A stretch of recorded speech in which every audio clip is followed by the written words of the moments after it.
Olá, pessoal, bem-vindos a mais um podcast Fé e Ciência, aqui na sua IPP-TV. Esse podcast que diz que a boa ciência e a boa fé sempre andaram, andam e sempre andarão juntas. E estamos numa série sensacional, uma série de palestras, painéis e o debate do século, que ocorreu no 4º Congresso da Sociedade Brasileira do Design Inteligente, o 4º TDI Brasil, de 7 a 9 de julho, aqui em São Paulo, na melhor do Brasil, a Universidade Presbiteriana Mackenzie.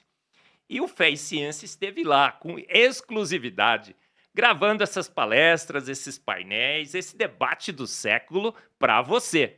Então você não pode perder, acompanhe com a gente essa série sensacional. Mas antes temos uma chamada. Você sabia que agora o Fé e Ciência tem um patrocinador exclusivo, a construtora Cives, da Fundação ao Acabamento Construtora Cives. Matheus, chama aí o nosso novo patrocinador.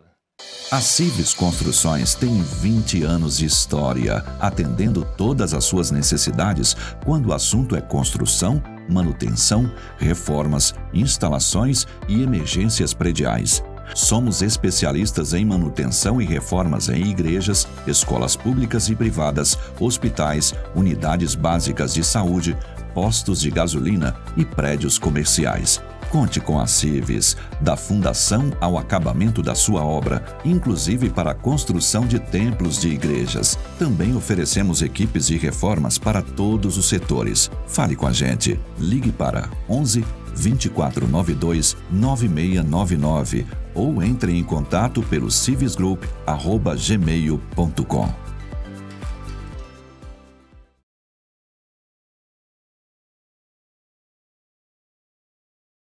Mas, pessoal, antes das palestras, dos painéis e do debate do século, você terá aqui, em primeira mão, o hino oficial do design inteligente brasileiro. O Heleno Hauer preparou um hino sensacional, lançou no 4º Congresso da Sociedade Brasileira do Design Inteligente, e nós temos esse hino aqui gravado exclusivamente para você. É um compêndio da teoria do design inteligente. Todos os fundamentos da teoria estão nesse hino sensacional. Então agora é com você, Heleno.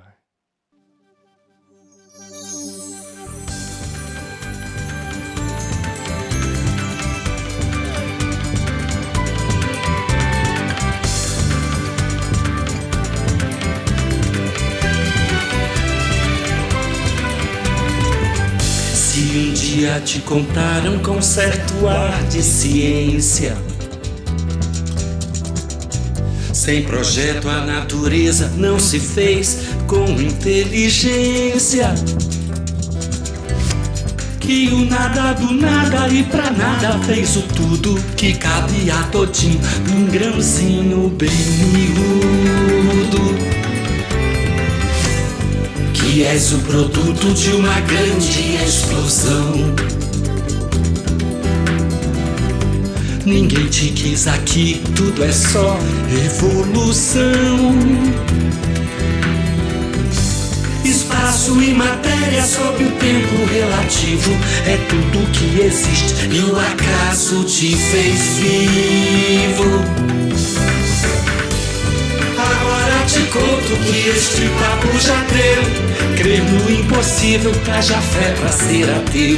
A vida raiou pronta e a química não mente. A clara assinatura de um designer inteligente.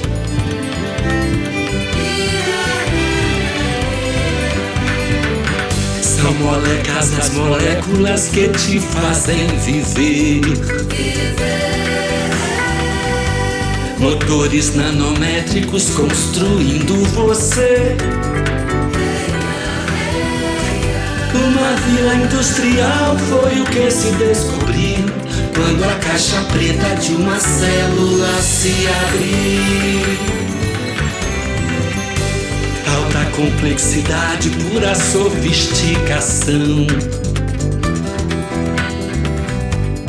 Bilhares de bytes, toda a sua informação.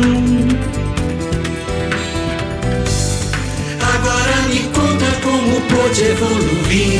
Se tirar uma peça, tudo deixa de existir. Desista dessa história de que peixe cria o pé. Homem feito homem, nada a ver com chimpanzé. A seleção não pode melhorar a criatura, porque as mutações só estragam a escritura.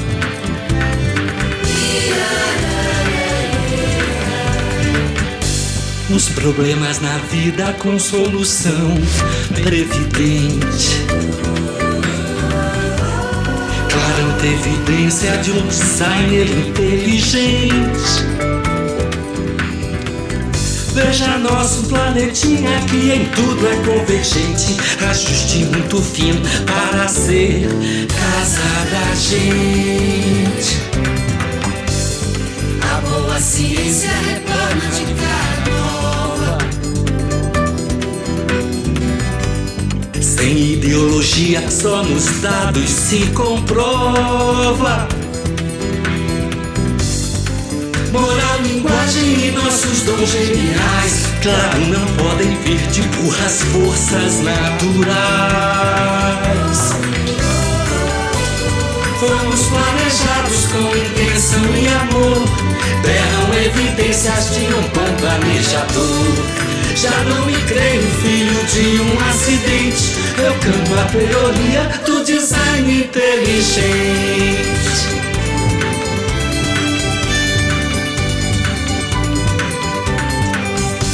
Eu canto a teoria do design inteligente. Agora todo mundo. Eu canto a teoria do design inteligente.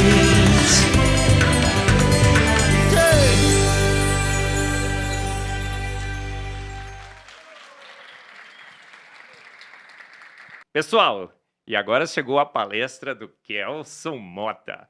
Os meteoros das lacunas.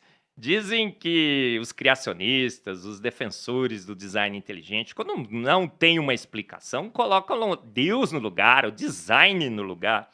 Mas o Kelson Mota mostra que o evolucionismo, por sua vez, coloca meteoros para explicar o inexplicável. Então, Kelson, o que você tem a dizer sobre os meteoros das lacunas? Aquela explicação sensacional que os evolucionistas normalmente têm para as coisas inexplicáveis. Não é assim, Kelson? Você não pode perder, gente. Essa palestra é sensacional. Kelson Mota, você está agora com a palavra aqui no Fé e Ciência.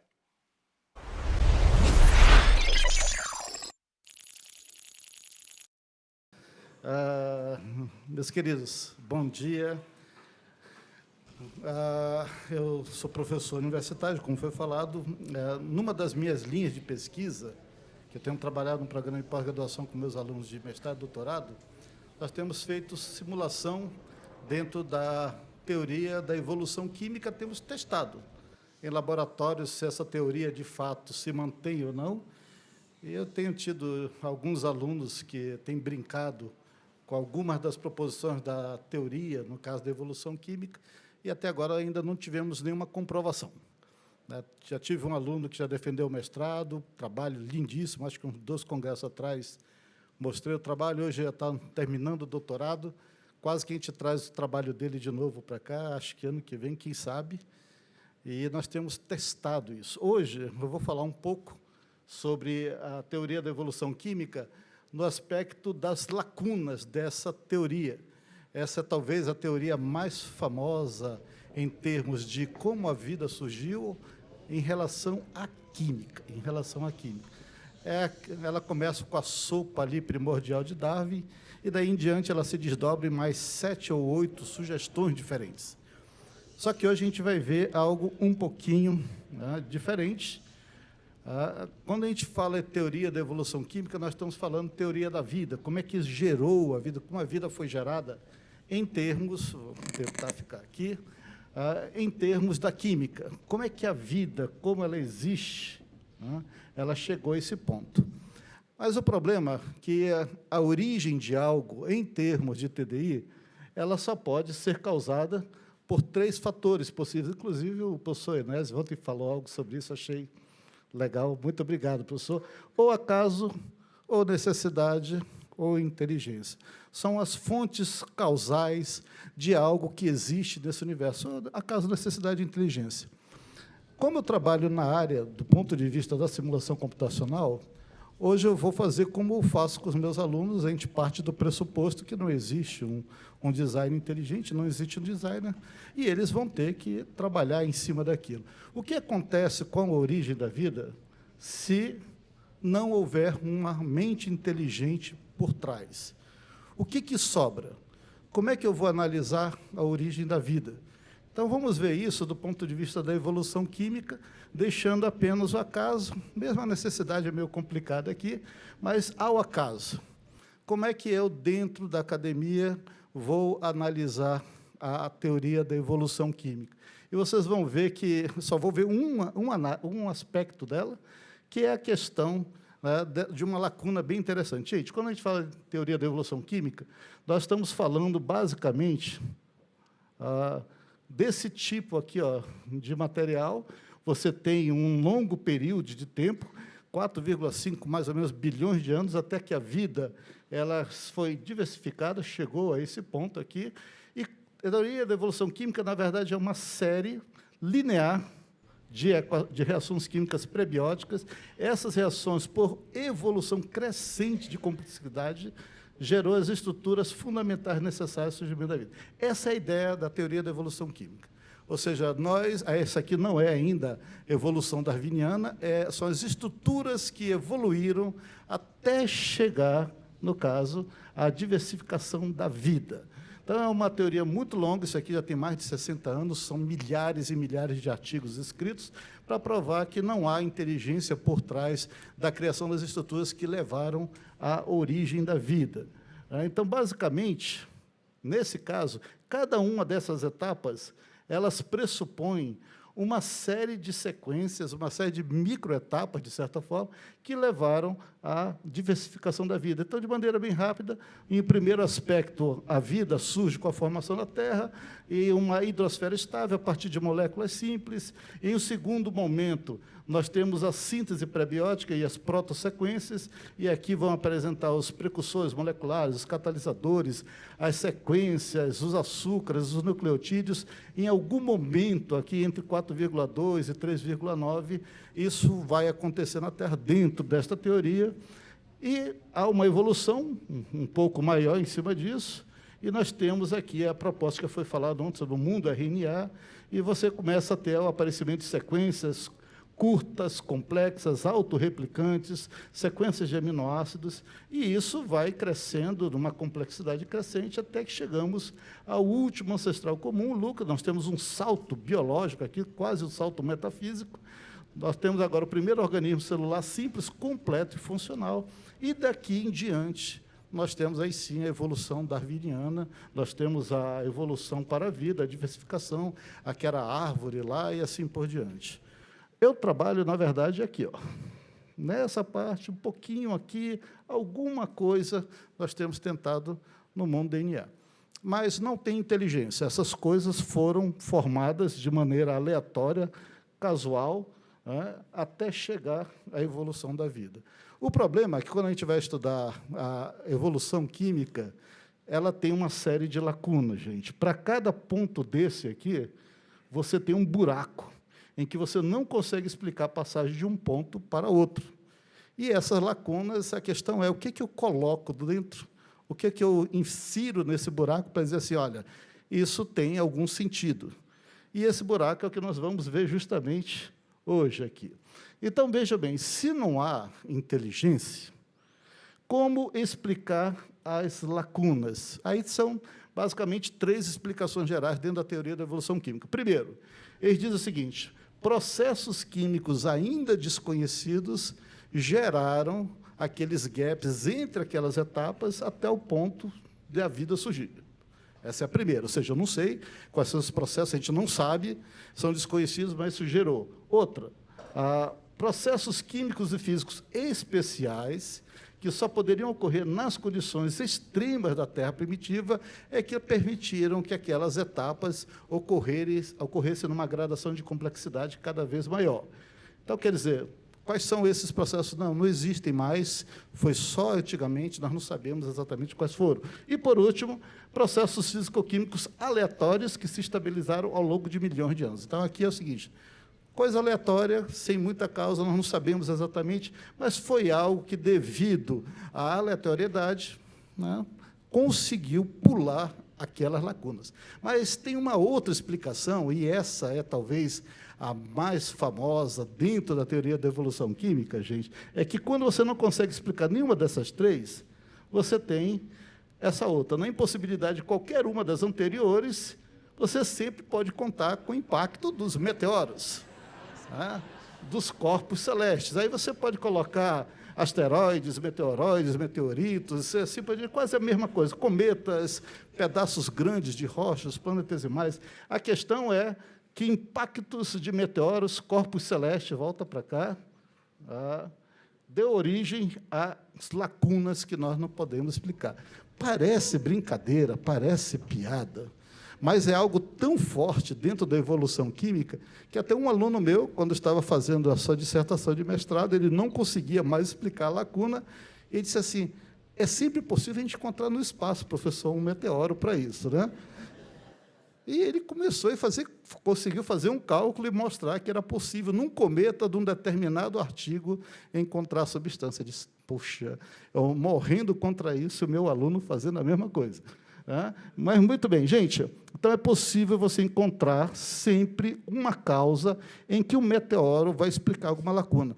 São centenas de meteoros, centenas, para explicar todas as possíveis lacunas. Só vou mostrar 11 casos aqui, vocês podem brincar com outros depois. Então, primeiro caso, né? De onde vieram os compostos orgânicos que deram origem ao início da evolução química? Bem, então, os primeiros, vamos começar assim, os compostos orgânicos primitivos vieram dos meteoros e poeira interplanetária. Tem muitos artigos, talvez esse é o mais famoso deles, né, que vai em 1963, ele vai sugerir o seguinte, que quando os meteoros entram na Terra, as ondas de choque oriundos dessa entrada, podem ter sintetizado compostos orgânicos na atmosfera primitiva. Tinha muito carbono, tinha muito CO2 na atmosfera, o meteoro entra muito quente e ali tem as condições desconhecidas necessárias para gerar os primeiros compostos orgânicos. Você diz assim, esse cara é um desconhecido, mas tem coisa melhor. Tiba e Carl Sagan, que é muito famoso entre nós, eles escrevem um artigo em 1992, olha meio que ele diz, estima-se que a entrega de carbono orgânico pelas poeiras, aqui no caso espacial, na época de 4 bilhões de anos atrás, olhem bem, era da ordem de 108 quilos ano, e eles vão dizer, em 100 anos, 10 trilhões de toneladas de compostos orgânicos caíram na Terra. Porque, para a quantidade de vida que nós temos hoje, a teoria da evolução, a teoria química, não tem de onde tirar tanto carbono. Então, tem que vir do espaço. Mas você diz, isso aí é 92, Sagan já está ultrapassado, já morreu. Mas, em 2014, nós temos uma revisão desse artigo, e o cara diz assim, não são 10 trilhões de toneladas, né? São 0,6 trilhões de toneladas de matéria orgânica, hoje, atual, que vieram de onde? Do espaço. Só 0,6 trilhões de toneladas de compostos orgânicos que existem na Terra vieram do espaço. Não pode ter surgido na Terra. Por quê? Porque, dentro da teoria da evolução, você precisa de muito carbono para gerar essa quantidade gigantesca de precursores químicos que possam levar à vida. Ok, isso aqui é o primeiro caso. Ok? Mas vamos adiante. E os compostos prebióticos, os compostos que deram origem ali aos nucleotídeos? Então, nós temos um outro caso. Compostos prebióticos não se formaram naturalmente na Terra. Eles são oriundos de onde?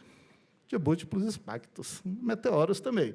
Então, nós temos aqui um artigo bem famoso, de 1993, e nesse artigo, gente, eles vão dizer o seguinte, que impacto de bólidos, eles não gostam nem de colocar, às vezes, meteoros, bólidos, rochas do espaço, eles podem ter trazido ou produzido os produtos orgânicos prebióticos necessários da vida. Eles são vários. HCN, NH3, ureia, todos os compostos básicos que podem ter gerado os primeiros nucleosídeos. E eles vão dizer o seguinte, que, estatisticamente, eu não sei de onde ele tirou essa ideia, a Terra foi devastada por mais de 104 objetos tão grandes ou maiores que o cometa Halley. Para vocês terem uma ideia, o cometa Halley ele é uma esfera de 5 quilômetros de raio.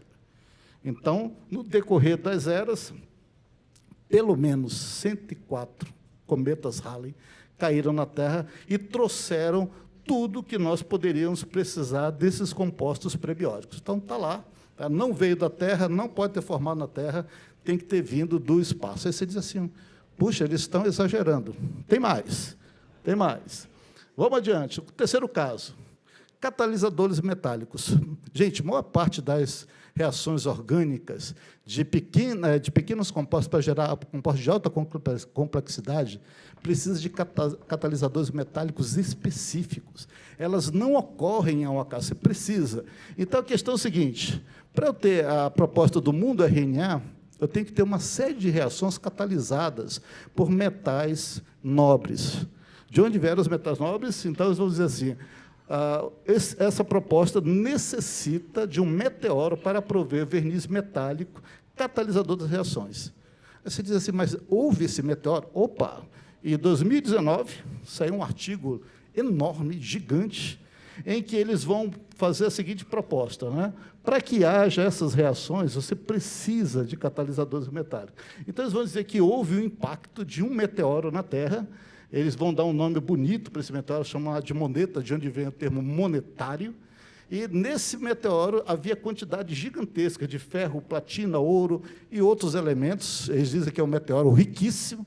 Né? E esse meteoro, gente, olha o seguinte, tem essa massa aqui, ó, 10 elevado a 23 quilos. Isso daqui é 1,7% da massa da Terra. É basicamente uma Lua, um pouco maior que a Lua.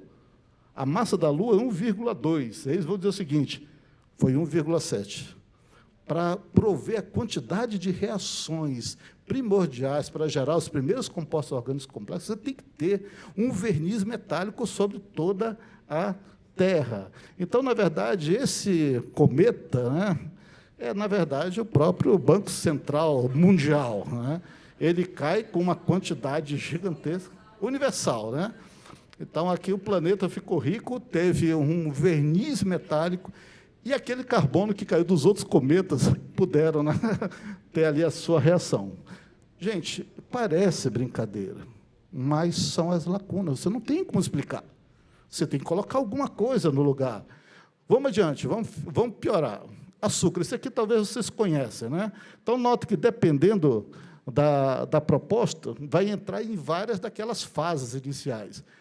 De onde veio o açúcar necessário para os nucleotídeos? É um problema para nós em evolução química, porque não tem como esse açúcar ter aparecido na Terra simplesmente por reação química simples.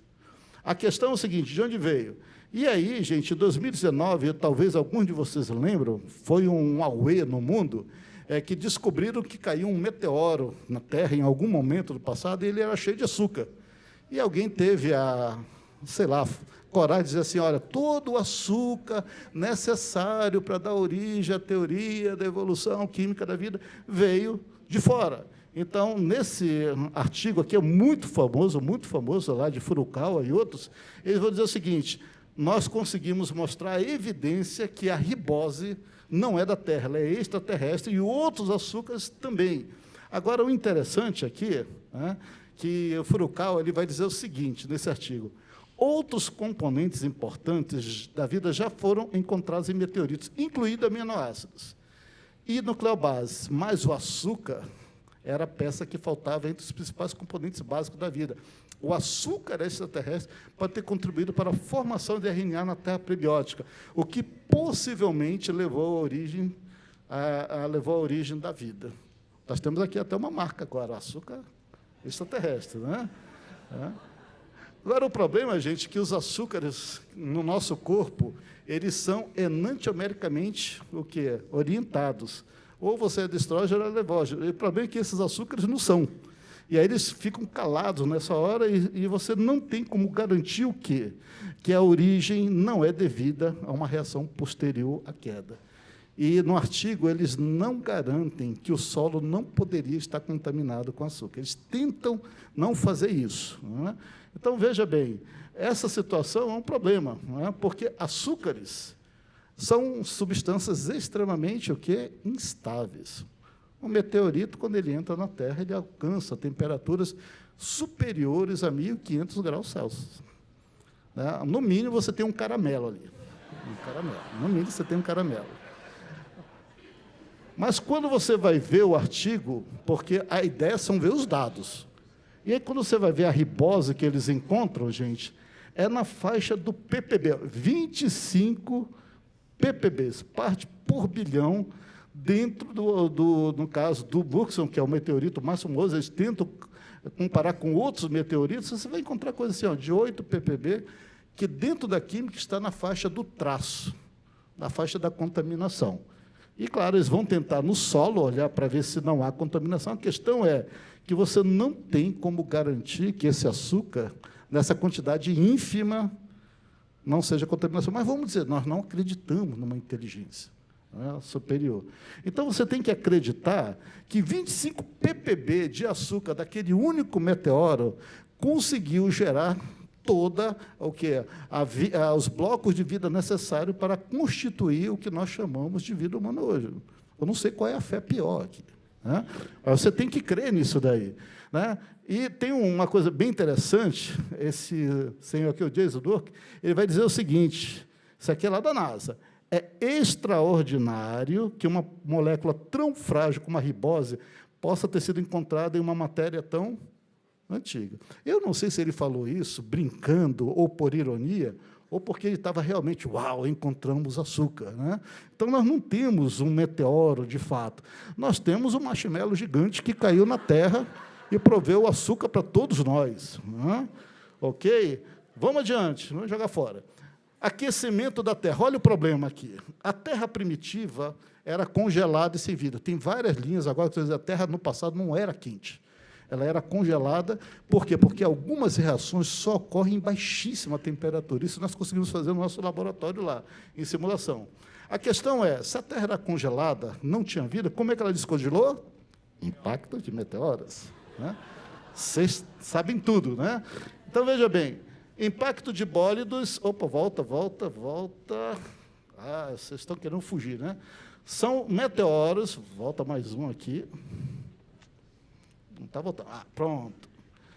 Meteoros, gente, na faixa de 100 quilômetros de diâmetro, eles caíram na Terra, derreteram o oceano antigo, e esses impactos foram impactos periódicos, tá? Eles causaram uma rápida cascata de reações que, em algum momento, gerou os organismos vivos. Então, eles vão dizer assim, aqui nesse artigo, sem esses bólidos para derreter o gelo, a vida não surgiria, mesmo que as condições fossem favoráveis. É interessante, porque esse artigo é da PNAS, é uma publicação de altíssimo respeito.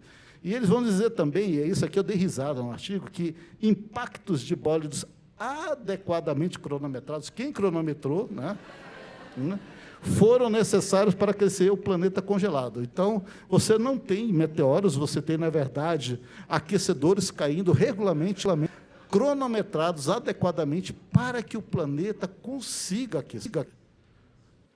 Gente, está escrito, né? Nós não acreditamos numa inteligência. Então, temos que acreditar nisso daqui.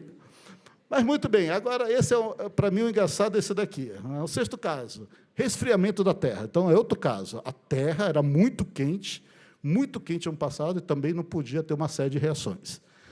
Então, a Terra primitiva, muito quente, tinha muito CO2 na atmosfera, não pode ter vida, temos que resfriá-la. Para resfriar, temos que jogar o quê? Meteoros também.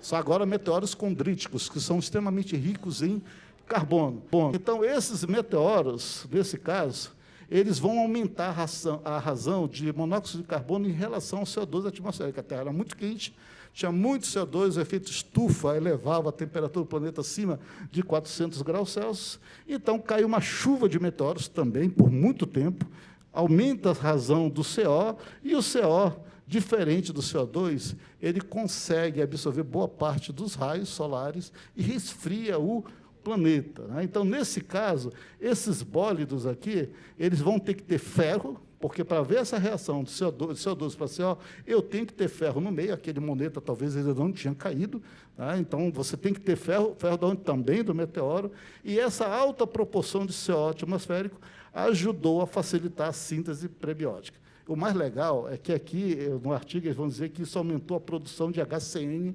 o formaldeído. HCN é o que a gente trabalha com os meus alunos lá na faculdade. A gente sabe que não tem como fazer isso daí, né? Ou seja, você não tem meteoros caindo, você tem sorvete, geladeira, o que for. O negócio é diminuir a temperatura. Mas isso é um problema, porque o outro meteoro ele estava diminuindo, estava aumentando a temperatura, e se diminui.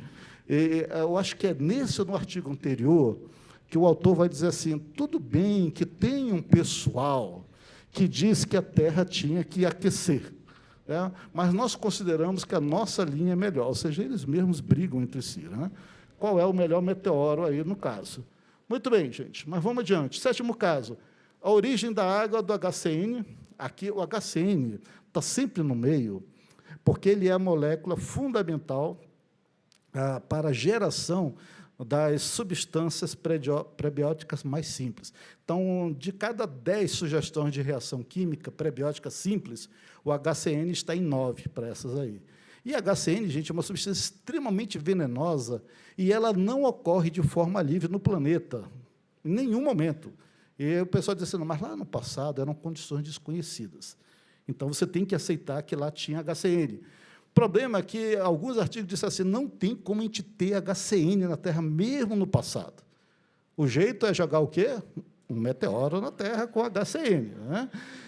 Então, esse artigo aqui, 2006, vão dizer o seguinte, com a queda desses meteoros, a geração de polímeros de HCN, e esses polímeros são importantíssimos para a geração das macromoléculas originais, básicas, para a formação ali dos blocos fundamentais, e agora não vale só no caso do meteoro. Você tem que ter agora um bombardeio persistente de bólidos.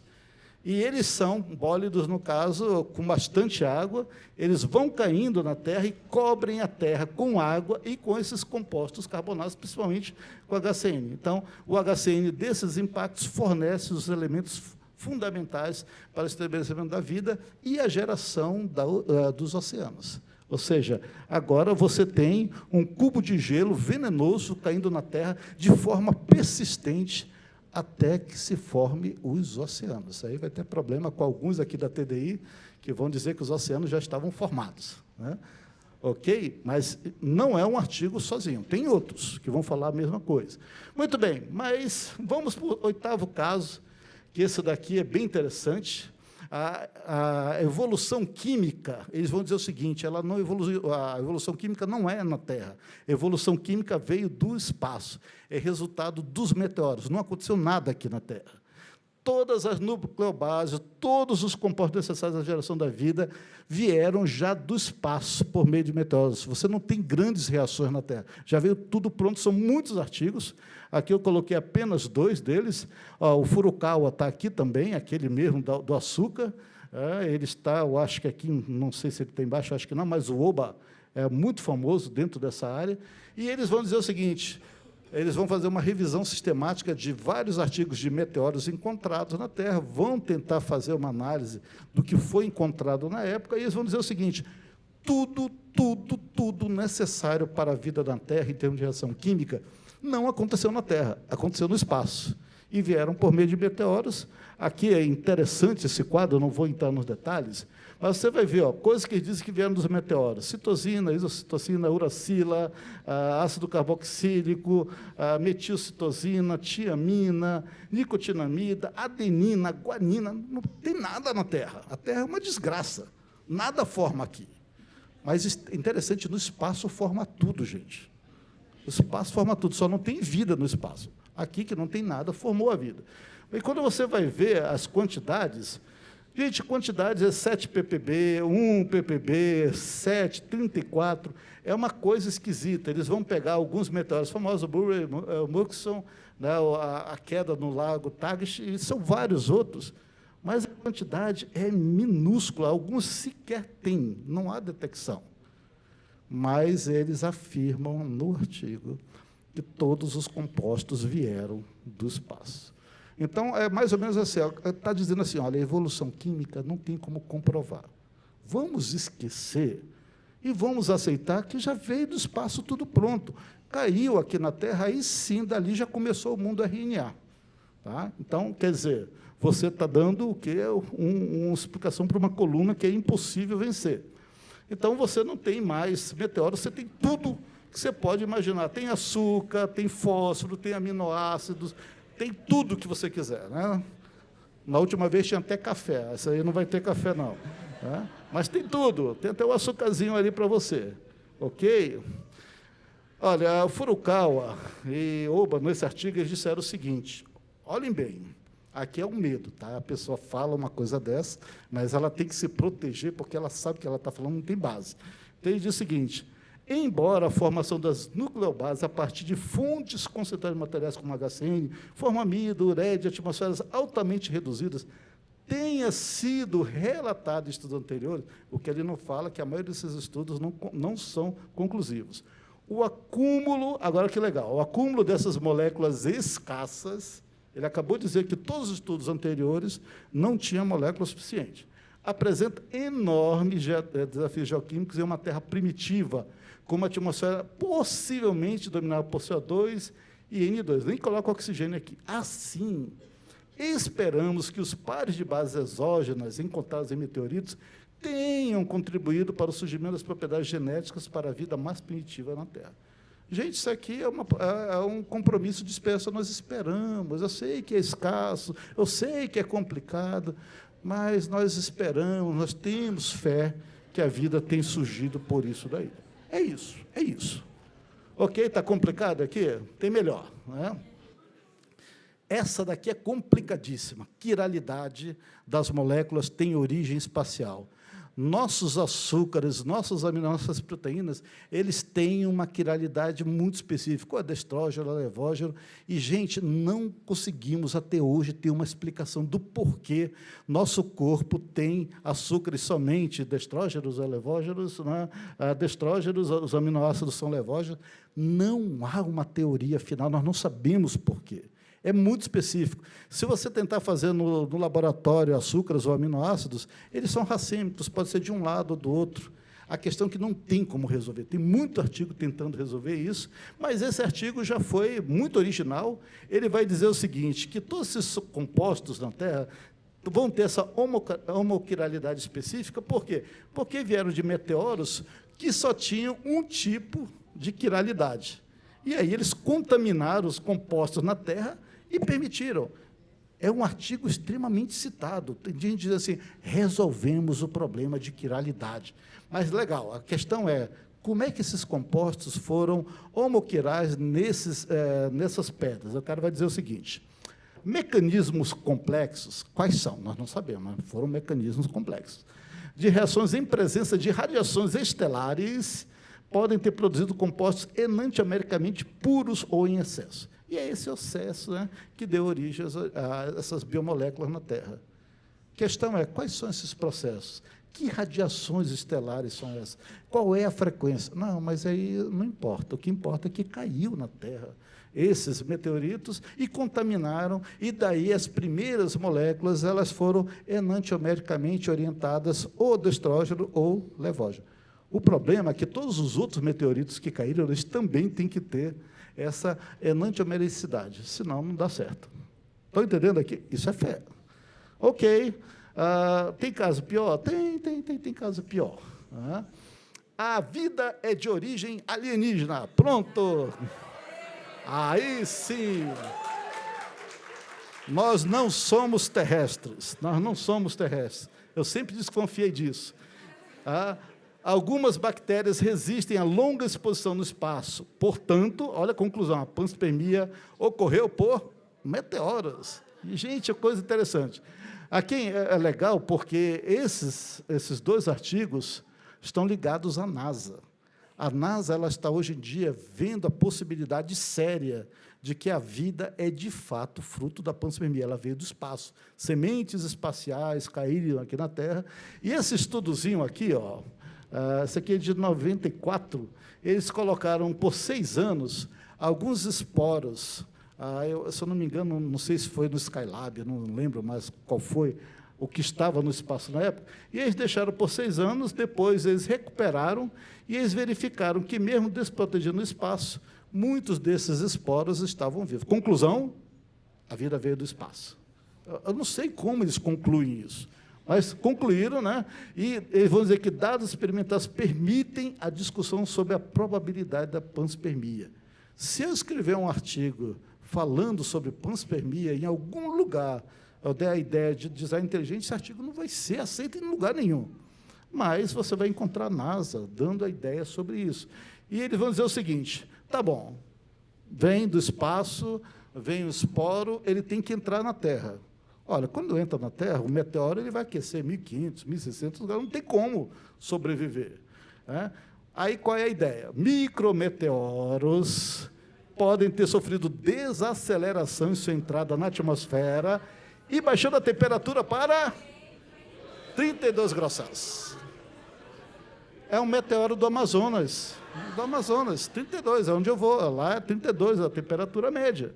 O suficiente para a sobrevivência de partículas orgânicas. Então, na verdade, você não tem um esporo, né? Você tem aquele alien daquele filme que o cara sobrevive a tudo. Sobrevive a tudo. Gente, o meteoro desacelerou.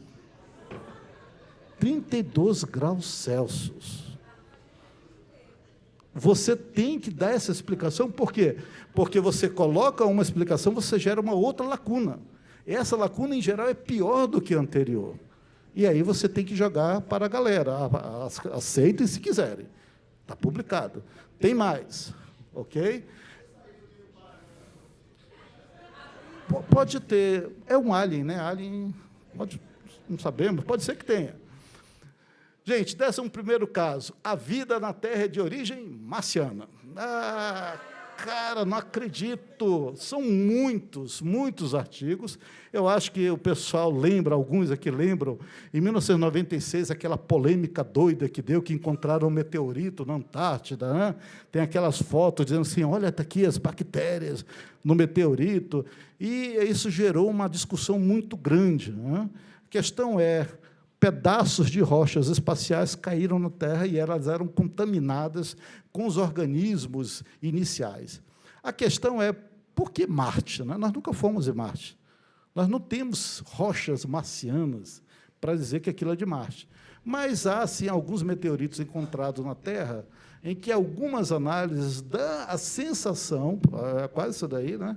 Devido a radiotelescópios, que aquilo deve ter vindo de Marte. Então, esse meteoro aqui, o ALH 86001, esse meteoro foi considerado de Marte. A questão é, como é que ele caiu na Terra? Aí você tem que ir pensar na lacuna, como é que eu vou explicar? Explicação. Os planetas do Sistema Solar não eram biologicamente isolados. Ok, então veio de lá. Rochas lançadas do solo marciano. Como é que uma rocha no solo marciano foi lançada para a Terra? Não tem explicação. Então, você tem que usar... Olha, é um meteoro contaminado que caiu na Terra. Para ele cair na Terra, você precisa de um outro meteoro para lançar este. Tá? Então, alguns corpos celestes caíram em Marte muito fortemente, arrancaram pedaços do planeta, e esses pedaços do planeta saíram com altíssima velocidade de escape em direção à Terra. E lá, eles traziam micróbios endolíticos primitivos. Eu preciso de um meteoro para arrancar um pedaço de Marte, que vai virar um outro meteoro, que vai cair na Terra e vai trazer a vida e vai contaminar tudo aqui. Né? E eles vão dizer o seguinte, que até 6 planetas podem ter explodido do Sistema Solar. Tinham outros 6 planetas. Prováveis veículos de disseminação de organismos biogênicos. No texto, eles vão dizer que isso é uma prova da panspermia. Até 6 planetas explodiram na Terra, do Sistema Solar. Gente, nós não acreditamos em inteligência. Nós temos que acreditar nisso daqui. Né? Não tem inteligência, tem que ter aleatoriedade, tem que ter necessidade. Né?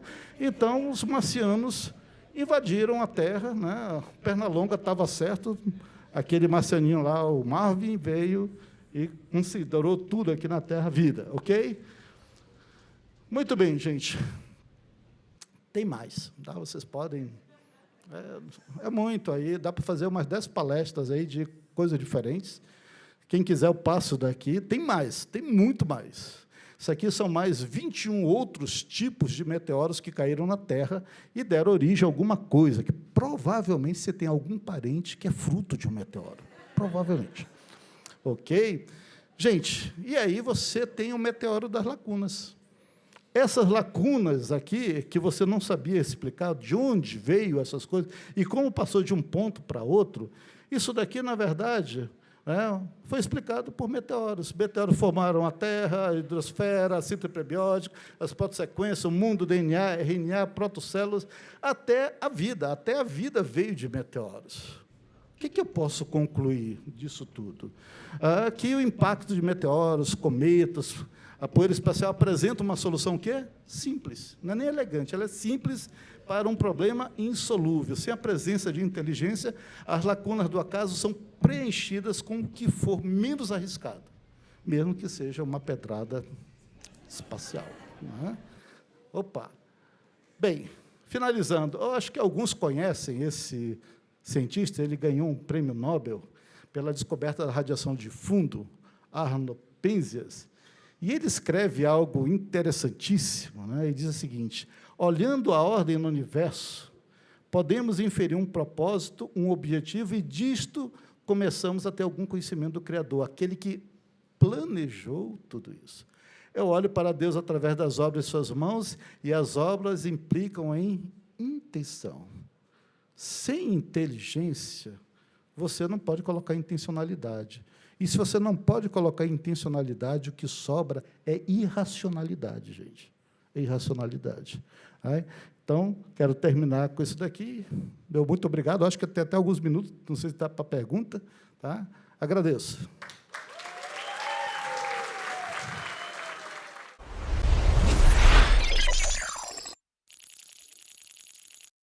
E a gente está aqui na sala de entrevistas agora recebendo o João Paulo Reis, ele é doutor em ciência da religião, está participando mais uma vez do Congresso Brasileiro de Design Inteligente. João, obrigado pela sua participação. Aliás, o João que está participando com a gente sempre dos programas Fé e Ciência, também com o professor Marcos Eberlin. Ô, querido, para mim é uma alegria toda vez que você me convida, que vem falar aqui para o nosso público. Eu fico muito, muito feliz. É muito bom sempre te receber. Aliás, eu queria começar essa nossa conversa falando exatamente a respeito dessa popularização do assunto design inteligente, né? A gente tem visto isso acontecer através de muitos podcasts, não só o nosso podcast, obviamente, da IPP-TV, o Fé e Ciência, mas a gente vê podcasts muito conhecidos, podcasts que tratam de vários assuntos, trazendo esse assunto do criacionismo, do evolucionismo, do design inteligente, dando espaço para essa discussão, e isso é muito importante, né? Ocupar esse espaço de discussão na internet para trazer essa teoria. Sim, isso é maravilhoso. Assim, eu acho muito bom que a discussão esteja sendo feita, e está sendo feita no Brasil inteiro hoje. Nós participamos de um programa muito famoso, né, de um podcast muito famoso, que é o Inteligência Limitada, em maio, e fizemos um debate que é considerado um debate assim, histórico, né, e conseguimos um resultado maravilhoso no debate. De 74 mil votos, a gente ficou com 37 mil certinhos, 50%. Quer dizer, para uma teoria que está contrariando algo que se escuta desde criança, foi um resultado maravilhoso. E isso gerou toda uma polêmica no país, né? Universidades discutem isso hoje, os alunos levam as questões que nós levantamos para os professores. Isso é de uma importância fulcral para que a própria teoria se desenvolva, para que as pessoas pensem mais sobre a teoria e entendam que existe uma alternativa ao que elas escutam desde criança. Isso é importante porque assim, as novas gerações estão sendo alcançadas com essa teoria, quer dizer, estão conhecendo, na verdade, essa teoria, estão levando isso para o ambiente acadêmico. E como é que está o ambiente acadêmico reagindo a isso, João, de modo geral? Essa chegada efetiva do questionamento da teoria da evolução. Um filósofo bastante famoso, Michel Foucault, ele tem uma descrição da sociedade em que ele fala que existe um sistema de controle de discurso na sociedade. Os discursos não são livres, principalmente dentro da academia. Então, geralmente, as pessoas que têm estão incrustado dentro delas que o que está sendo ensinado é o certo, elas reagem muito mal a qualquer tipo de colocação que não esteja na mesma linha que a dela. Isso já vem acontecendo desde o século XIX. Minha palestra hoje vai mostrar, por exemplo, que o próprio Mendel foi rejeitado na academia quando ele mostrou como funciona o sistema hereditário por causa do darwinismo. Então, como a gente contraria muitas coisas, por exemplo, a teoria darwinista, a gente mostra que existem alguns pontos que precisam ser melhor avaliados na teoria do Big Bang, dentro da academia, em geral, a recepção dos professores que estão ensinando isso há muitas décadas não é boa. Mas só que aqueles que estão abertos para poder entender que existe uma lógica no que estamos falando, esses daí é a semente boa que estamos plantando em terra boa para crescer a árvore e dar mais frutos. Você citou ali rapidamente, né, o tema da sua palestra, inclusive, que é Mendel como terror de Darwin. Explica isso pra gente. A palestra se chama Mendel, pai da genética e terror de Darwin, né? Terror de Darwin. Por quê? Porque Mendel, ele quando escreve o artigo dele demonstrando como é que funciona a hereditariedade e descobre as 3 leis da hereditariedade, que são leis que são válidas da teoria, é a base da genética e da medicina hoje, são as leis de Mendel. O que ele descobriu naquele artigo. Quando ele escreve isso, ele escreve justamente contrariando o darwinismo, mostrando que, na verdade, existe um limite na quantidade de variações dentro de uma espécie e que existe um limite na própria espécie. E que essa espécie, essa família genética, não se transforma em outra família de modo algum. E foi por isso que Mendel foi rejeitado. Mendel, na época dele, foi simplesmente desprezado, apesar de ele fazer um artigo que hoje é considerado uma obra-prima da ciência. O artigo dele é primoroso no que ele mostra. Só que ele discorda de Darwin no final do artigo. E por isso ele foi rejeitado. Quando Darwin entrou em colapso, o darwinismo entrou em colapso no final do século XIX, aí resgataram Mendel para salvar Darwin. Aí encaixaram uma coisa na outra, querendo dizer que Mendel apoiava Darwin. Mendel jamais apoiou Darwin. E é isso que eu vou mostrar na minha palestra. Que ele foi, eu quero mostrar, inclusive, que Mendel é o primeiro teórico do design inteligente. Porque criacionistas houveram muitos antes de Mendel. Só que Mendel, ele quando provou como funcionava a hereditariedade, ele desmentiu Darwin. Só que aí ele já estava enfrentando um sistema darwinista que tomou conta da sociedade. E ao tomar conta da sociedade, rejeita qualquer coisa que não seja dentro da teoria de Darwin. Aí por isso que eu considero Mendel o primeiro teórico do design inteligente. Eu acho que Mendel é nosso mascote. Porque essa questão da hereditariedade, quer dizer, basicamente, de maneira bem simples, assim, enfim, de maneira bem para que todos entendam, na verdade um cachorro não se transforma num gato. Basicamente é isso, peixe não vira uma ave. Porque a gente costuma muito falar em espécies. Sim. Só que se você for pegar na taxonomia, você tem toda aquela reino, clado, e aí você chega em família genética, família, gênero e espécie. Gênero e espécie está tudo dentro da mesma família. São variabilidades genéticas. E Mendel diz, olha, a variabilidade nas famílias existe. O que não existe é um nível de transformação ilimitado que possa fazer com que essa família genética se transforme em outra. Por exemplo? O que hoje, por exemplo, os felinos, eles nunca vão sofrer um número tão grande de transformações que a gente não reconheça ele como felino. O código genético, o genoma dos felinos, ele continua sendo o mesmo. Ainda que você tenha desde gatos, que a gente cria em casa, os gatinhos, até felinos, como pantera, como leões, que são até jaguatiricas, bastante diferentes um do outro, mas todos eles têm as características de felino. Ou seja, um felino, ele nunca vai ter um gene de penas, nunca vai ter o gene das escamas, nunca vai botar ovo. Isso não vai acontecer, porque para isso é preciso nova informação genética. E essa nova informação genética não surge por acaso. E não surge de jeito nenhum. Todos os genomas já foram criados do jeito que são. Que é o caso dos homens, por exemplo.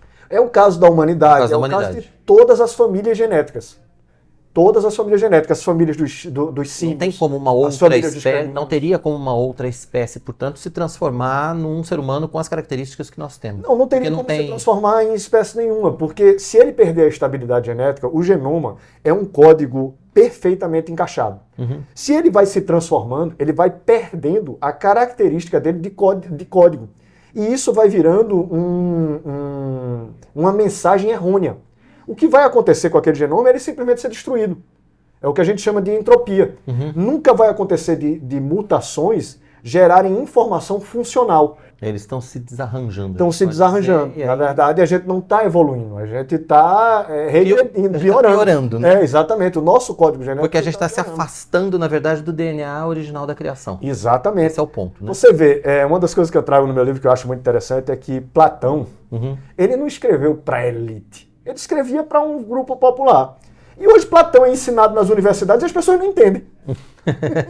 Tá entendendo? Então, e qual é o nível de intelectualidade que aquele homem tinha e aquela sociedade tinha para poder compreendê-los? É diferente. Tá entendendo? Diferente, é. Então a capacidade cognitiva nossa, ela não vem aumentando. A gente pode ter mais tecnologia, a gente pode ter mais informação, só que capacidade cognitiva e genética, a gente está num processo de entropia. E isso é provado por qualquer experiência genética que vão analisar o código genético, veem que ele está aumentando o número de erros dele, está aumentando o nível de entropia, de desarranjo dele. Né? Ou seja, isso só leva a gente a uma conclusão, que ele foi criado perfeito no início e que com o tempo foi aumentando o desarranjo. E não que ele foi todo desarranjado E foi no se início e arranjando. foi se arranjando, aumentando a sua É complexidade. o contrário. E isso a gente está falando do ser humano. Mas pense em milhões de tipos de famílias genéticas diferentes. Né? Não só dos animais, mas das plantas, das próprias bactérias, das próprios fungos. Todos eles têm um código específico de como funcionar. E se esse código for alterado, ele deixa de funcionar. Não é que ele vai virar outra coisa que vai funcionar. Ele simplesmente deixa de funcionar. E foi isso que Mendel mostrou, que existe esse limite. Né? E a partir desse limite, aí o que é que foi necessário fazer? Dizer que as mutações é que teriam essa capacidade de criar uma nova formação funcional. Só que a ciência já mostrou que existem hoje registradas cerca de 10 mil mutações diferentes. Todas elas deletérias. Todas elas Todas prejudicam. prejudicam o genoma.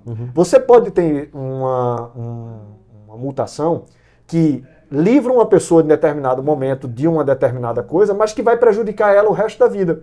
Então isso não é evolução. Um exemplo é a doença das células falciformes. É umas células que tem uma forma de um foice. Ela é como se fosse achatada. Essa célula, ela dificulta, por exemplo, que a malária se espalhe no corpo de um ser humano. Aí muitas pessoas que tinham doença falciforme sobreviveram à malária. Porém, se vocês forem ver como essas pessoas vivem, essas pessoas não chegam nem aos 60 anos direito. Tem dores musculares o tempo todo, problemas respiratórios, problemas cognitivos. Elas têm uma série de problemas. Então isso não é evolução. O certo, inclusive, se essas pessoas não vivessem em sociedade, elas já teriam sido, inclusive, eliminadas pela seleção natural. Porque a seleção natural existe. A seleção natural só não cria coisas. A seleção natural ceifa o mais fraco. Agora, criar uma nova informação genética, a seleção natural é totalmente incapaz de fazer isso. Isso não acontece. Né? E aí é onde está o grande lance. Se você não tem um mecanismo que faça uma família genética se transformar em outra, não aconteceu a evolução. É simples assim. E foi o que Mendel demonstrou. Por isso é que Mendel foi rejeitado. Pronto. A gente podia falar aqui 2 horas. Isso 10, aí, né? 10 horas. A gente falou 10 horas naquele 10, debate, e o pessoal ainda aqui, a parte 2, queria mais, né? faltou um bocado Pois é. de coisa. Não, a gente podia falar 10 horas aqui tranquilamente. A gente vai ter que encerrar. João, obrigado pela sua Ô, meu participação amigo, com a eu gente. que agradeço. Sempre demais bom o seu demais te convite. receber, te reencontrar, né? Você já é nosso parceiro da IPPTV. Nossa, Você eu já é adoro a sócio da IPPTV. casa, tá sempre com a gente lá. Adoro a IPPTV, Coisa boa. adoro estar com vocês, adoro ser convidado por vocês, adoro ir no programa Fé em Ciência. Sabe, eu acho que vocês fazem um trabalho maravilhoso. Eu, às vezes, os vídeos que eu faço com vocês têm um alcance muito maior do que o alcance que a gente está tendo no nosso canal. Aliás, vão no canal TDI Brasil Oficial Boa, e aproveita. se inscrevam lá, Se por inscreve favor, lá que a gente está também. precisando de inscrição. Bacana. Porque, inclusive, dentro daquele processo que eu te falei de que na sociedade os discursos não são livres, o nosso canal no YouTube, ele é barrado pelo YouTube. A gente não tem o nosso alcance que a gente poderia ter. Por quê? Porque as pessoas, os ateus, os militantes ateus, vão lá e denunciam o nosso canal como pseudociência. Então o YouTube bloqueia o nosso alcance. Então um vídeo que eu lanço no canal, por exemplo, da IPPTV, tem muito mais alcance do que no próprio canal. Nós estamos à disposição. Ô, Continuar rapaz, eu falando a fico respeito muito desse tema feliz. sempre. Obrigado, João, mais uma vez Muito pela sua grato, participação. muito grato. Até. Até logo.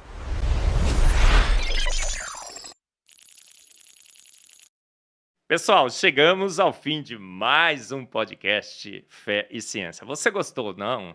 Eu também gosto. Eu chego em casa e assisto todos. Então eu quero convidar você. Gostou desse podcast? Assista, compartilhe, chame seus amigos para assistir. Assista todos os podcasts que nós temos no nosso canal no YouTube. Assista também os programas anteriores, Fé e Ciência. Venha conhecer ainda mais o design inteligente, venha conhecer ainda mais as evidências que corroboram a nossa fé. A fé num grande Deus que todas as coisas fez pelo poder único e exclusivo da sua palavra. Venha estar pronto ainda mais a dar a razão da sua esperança, só aqui no Fé e Ciência. Assista todos e te espero para o próximo. Vem com a gente!